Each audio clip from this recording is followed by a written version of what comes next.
எல்லாருக்கும் வணக்கம். நான் உங்கள் சாவித்ரி கோவிந்தராஜன்.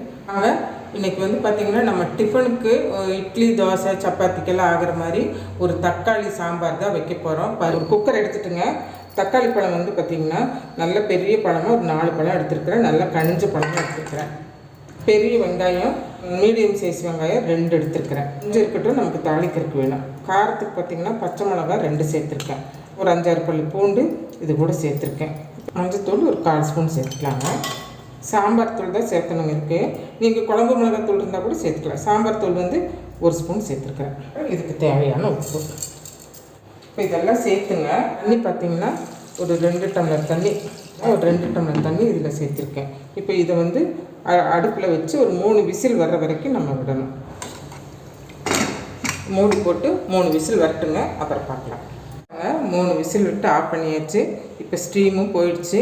இப்போ எப்படி இருக்குன்னு பார்க்கலாம். இது நல்லா வந்துருச்சு. தண்ணியாக தான் இருக்கும் இந்த குழம்பு. இது பார்த்திங்கன்னா இப்போ கடையணும். இந்த தண்ணியை வடிச்சிட்டுங்க. நம்மக்கிட்ட மத்து இருந்தால் மத்து, இல்லைன்னா மேஷர் இருந்தால் மேஷர் வச்சு நல்லா இது மேஷ் பண்ணிக்கலாம். இப்போ நான் மத்து போட்டு தான் கடைய பாருங்கள். நல்லா கடைஞ்சிட்டு நம்ம வடித்து வச்சுருந்த தண்ணி இது கூட சேர்த்துட்டோம். தண்ணியாக இருக்கிற மாதிரி தான் இருக்கும். ஆனால் இந்த குழம்பு பார்த்திங்கன்னா தண்ணியாக தான் இருக்கும். இப்போ நம்ம தாளிச்சிடலாம். பார்த்திங்கன்னா இந்த குழம்பு நம்ம தாளிச்சுட்டுக்கலாம். இதுக்கு ஒரு 2 ஸ்பூன் எண்ணெய் சேர்த்துக்கலாம். கடுகு சேர்த்துக்கலாம். கடுகு வெடித்ததும் கொஞ்சமாக 1 ஸ்பூனுக்கும் கம்மியாக சீரகம் சேர்த்துக்கலாம். உளுந்து பருப்பு சேர்த்துக்கலாம். கடலைப்பருப்பு கொஞ்சமாக சேர்த்துக்கலாம். கடுகு பொரிஞ்சிடுச்சுங்க.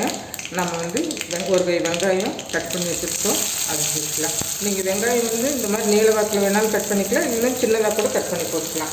வெங்காயம் பார்த்திங்கன்னா ஒரு கண்ணாடி பதம் வந்தால் போதுங்க. வெங்காயம் கண்ணாடி பதம் வந்துருச்சுங்க.